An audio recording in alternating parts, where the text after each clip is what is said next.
Welcome back, everyone, to another episode of The Bull Room. This is going to be episode number 9. We have a real good show for you today. Let me remind you guys to pay the fee. The fee is quite simple. It has nothing to do with money. Share this with a friend, a relative, a sibling, I don't know, a loved one. You know, maybe your significant other or someone that's like-minded.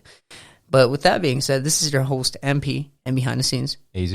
And we got a real good show for you. Today we're going to talk about fiat currencies, right? So this is going to tap in a little bit with the dollar collapse. How will the dollar collapse? Why will the dollar collapse, right? And we're going to talk about what could potentially in the future replace fiat currencies. So let's get started.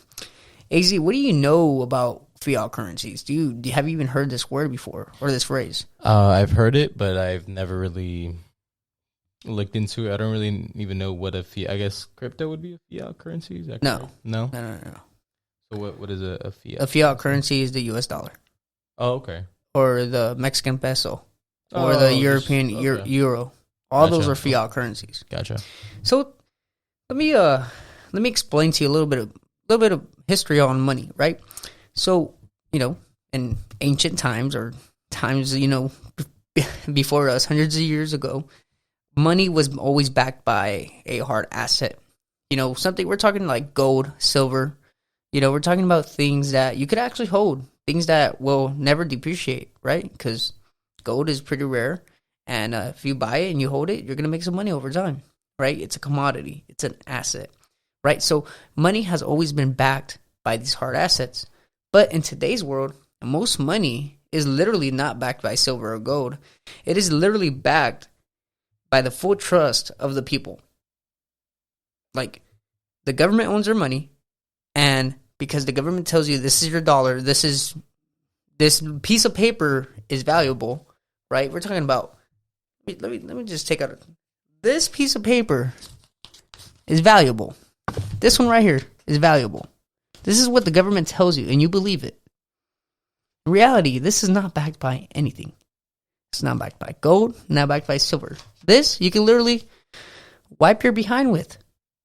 It's the same thing as a toilet paper. It's worthless. So let's get that out the way.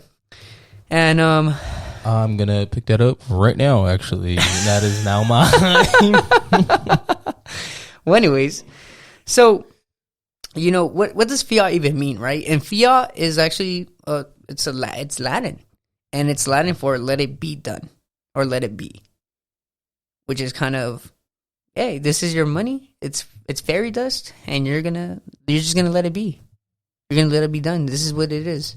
So you're listening to the government tell you, believe in this dollar, even though it's backed by nothing. It's literally paper, right? So why does it matter if it's a fiat currency or not? It matters because it can be printed, and there's no limit to what it can be printed to.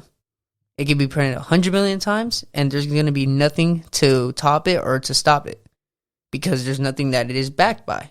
So it is backed by your trust. So the more we print, we're just printing up more fairy dust, more fairy dust. It's fugazi. It's fake. Doesn't exist.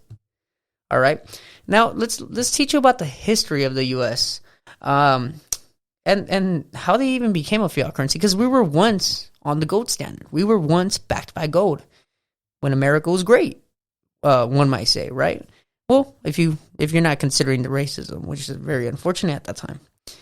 But in 1971 is actually when the U.S. completely abandoned the gold standard. And ever since then, the reason why, well, let me tell you the reason why. The reason why they even stopped using the gold standard is because they had high inflation at that time, and they figured that if they converted, you know, they stop using the dollar backed by gold and they make it into a full fiat currency, that they could just print and control inflation. So their whole thing was to control inflation. That was their whole goal. So just basically like what's going on right now, right? Yes. So the way that Jerome Powell controls the interest rates and raises them and lowers them. And that's thanks to not being on the gold standard. There you go. Okay. So our money is literally in the hands of one individual, thanks to not being on the gold standard. Well, it's a team of individuals, right? Still one person, though. That calls the shots. Right? But I mean, dude, we could even. So we're gonna talk about the future of this, right? But so what's the real problem with fiat currencies? That the fact that it could be printed, the fact that it could be printed, it could be controlled by your government, it could be controlled by a central bank, right? If tomorrow they turn on the printers and they print all the way, maxed out, they print a bunch of money, your dollar becomes worthless. Your dollar literally becomes worthless. And it's been worthless, if you haven't noticed. Right? I mean, look at the Mexican peso to the US dollar. The peso is now gaining value on the dollar. Which is kind of crazy, right? Well, anyways, so the government, how does the government even control, fiat currencies? It's literally through policies. Policies that the Federal Reserve make, which goes to the central bank, which goes to all the banks, and then which goes to your dollar. Okay, so they literally control your your money, right? So we're gonna give you some aspects, some examples of this actually, right? In Germany during World War I, they got in so much debt they couldn't pay it back. So what did they do? What was their solution? Was to print all the money that they owed back, and they did it. But guess what? Guess what came as a consequence of doing that? They had hyperinflation. And they collapsed the value of their dollar, whatever they call it over there. They collapsed it. Schnitzel. Is that what that's called? No, dude. The Skittle. All right, let's stop. All right, all our German fans disappear. Oh my God. Anyways, so how does that tie into today's world? Right. Let's talk about the USA in 2023. The U.S. is currently in $35.71 trillion in debt. And here's some fun facts about the U.S. The U.S. also printed 40% of all U.S. dollars in existence during the COVID pandemic. And since 1960, Congress has raised the debt ceiling, the money that they owe that they're supposed to pay back, and all they do is bail themselves out 78 separate times. And it's not a Democrat or Republican thing because they've done it on both sides. Okay, so it is a problem overall. And since 1776, the start of this country, that $1 from 1776 is now worth $35.14. Meaning, inflation has caused our dollar to devalue by 3,413%. Let that sink in. This is what happens when you get off the gold standard. Gold standard kind of keeps it controlled. Kind of sounds like what could be controlled? What can control its supply and demand in today's world, right? Crypto, right? Now, because of the fiat currency, it has a history of always collapsing. So to answer the question, is the dollar one day going to collapse? Yes. It is inevitable. It is going to happen. And, it might happen in our lifetime. It might not. The world will never know. But how can you prepare yourself, right? This is not financial advice, but crypto. Okay? We're going to talk about how crypto could solve the fiat currency issue. Okay? Let me just give you some fun facts about crypto, though. 24 countries have legalized cryptocurrencies, including the U.S., Mexico, Venezuela, El Salvador, and Canada.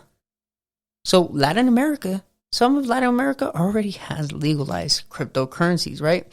And out of those 24 all over the world, right? And that's also including China and Russia. Now, Bitcoin, BTC, is seen as a commodity now, right? Everyone sees it as gold. But the supply and demand is controlled by every 4 years by the Bitcoin halving. If you don't know anything about crypto, make sure to check out the Bull Room. Make sure to check out some prior episodes. And some other news on crypto is that Ripple XRP has won their court case against the SEC and is now seen as a commodity as well. So why am I bringing up this news, right? You're like, what does Ripple have to do with this, right? Well, the thing is that the U.S. government is using the SEC to go against cryptos because they took out Fed now, and eventually they're going to try to do a central bank digital dollar. And you don't want that because they want to literally control your money and in digital and like a cryptocurrency, a US cryptocurrency. Can you imagine them knowing every dollar you spend? And if they don't want you eating meat, they'll literally block your card or block your account. You don't want that. So they're literally using the SEC to go after crypto, so crack down on them, right? So we're going to talk about some recent news on, okay, now you know what's the problem with fiat currency. Now you know how it's bad, and now you know how crypto is the future. And now you're going to learn on how the government is going against the future of money. Okay, they're trying to stop it. The SEC is suing Coinbase for operating and selling unregistered securities.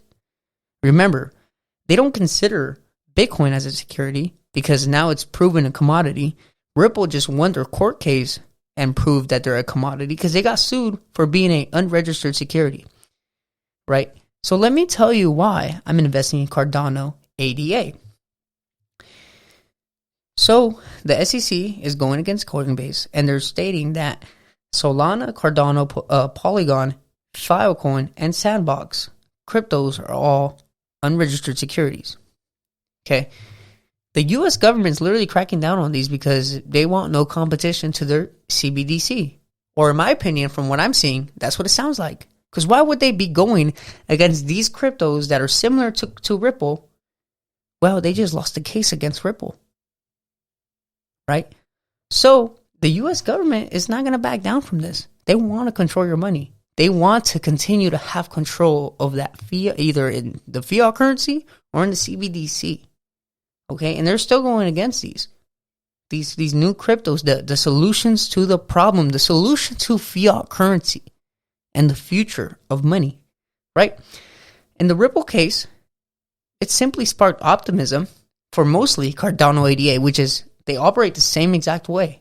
So Ripple won their case, Cardano should win their case. It's inevitable, right? From what we've seen, from what history has proven, and how they both operate exactly alike. So that's the reason why I'm personally investing in Cardano. And like I said, not financial advice, just personal experience and opinions. And this fight with fiat currencies, the fight for control of your money, continues. Now, the only future is simply decentralized cryptocurrencies. Just like Bitcoin, just like Cardano, just like Ripple. But I don't know, man. AZ, talk to me, man. What do you got to say about today's episode? It's interesting, man. It's interesting to see what's going on in the space, and it's crazy to hear the Ripple news. I think it's... What do you think of fiat currencies now that you've learned about it, and now that you know how the government could actually control your money, even when it's cash? Yeah, I mean, I feel like, that's a little bit, not scary, but it's, it's a little... It's the truth. It is in a sense, but I don't think we're not going to head to the point where it's kind of like China. No. I'm talking about how they control your money by devaluing it. By printing more, by literally controlling the supply and demand of your dollar. You can't cash pile. No, yeah. You have to always be invested. That's a tough part. I mean, interest year over year usually does go up just naturally. It seems like from what I learned, that's like a healthy economy. It goes up a little bit, but I think what you're talking about is like COVID, right? When they printed a shit ton of money. But the thing is, though, is even though it gets printed a shit ton of money or whatever, right? Mm-hmm. The problem is, bro, is the fact that they can literally control by policy making. Yeah. Yeah. Even if they just want to pay off their debt. Imagine when they're like, we're going to print all our money and we're going to pay off our debt. That's the sad part because it's impossible for them to even do that if they really wanted to. But like it's not impossible. Germany did it. I don't know about that. But dude, we're in so much debt that I don't think. You didn't think it would happen? I don't think it would happen. But like you were talking about with the debt ceiling, man, it's always an issue that I think every 3 years, right? Yeah. It always comes up again. We're back to the debt. And sadly, the debt issue now is less about the actual debt, and more just about how much how much shit can we get into this bill to pass it? Oh yeah, and and all the back doors to it, right? Exactly. But look, man, I think what our community needs to do is look into crypto, bro.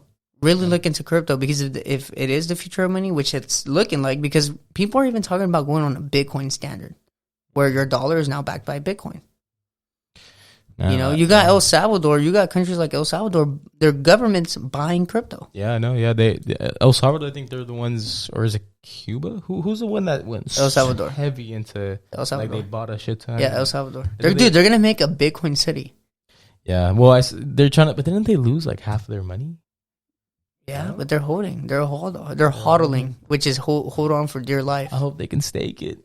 Get their dividends. No, I think they have. I think they've invested in crypto mining. Oh yeah. Yeah. Well, crazy. Well, yeah, man. I hope. Yeah, man. I don't know.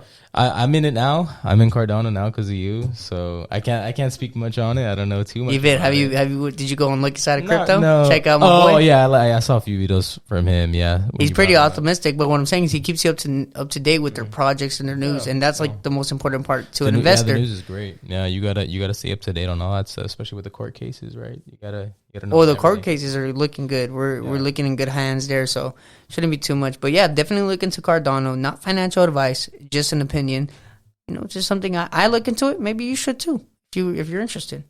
But with that being said, this is the end of the bull room, and you know, something a little different. We're not giving you too much financial advice, but we're giving you the problem of today's fiat currency and what will happen. What's the inevitable? It's going to be the collapse of the U.S. dollar, and how you could potentially build generational wealth by investing into crypto, right? Because if that's the future, you're investing in early.